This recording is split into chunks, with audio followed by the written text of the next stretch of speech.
काल्हिओ ताहि के रहतै। बाद अपने कॉलेज दिस से आगाँ बढ़ल रहिए जी वो एखन छोड़ देने छी। जे कॉलेज वही समय में देख हम सब पार्टनर में छलिए, विद्यालय बहुत निक आगाँ तक बढ़ले। अब वो आंतरिक कुछ विभेद के वजह से अपना सब में मन मुटाव के वजह से हम विद्यालय छोड़ दिले रही बीच में 5 बरस। वही के बाद विद्यालय फेरू जे ग्राउंड में फेरू चल रहे 0 लेवल में।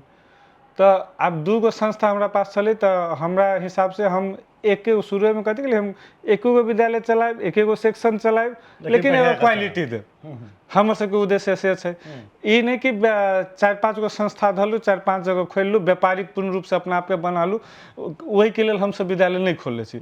एगो विद्यालय आइए हमर सबके जे फैमिली के हमर सबके रेपुटेशन है, मैथ में हमर पापा छलथिन, परिवार छथिन, एगो हम अपने साइंस सब में छी। हाँ, तो एगो जे हमर सबके घर से जे एगो आज तक जते प्रोडक्ट नेपाल भर में निकल के काज करल छै, बड़का बड़का वही चीज के निरंतरता देवे के मात्र एगो ई विद्यालय हमर सबके एगो कोशिश मात्र पहल छै।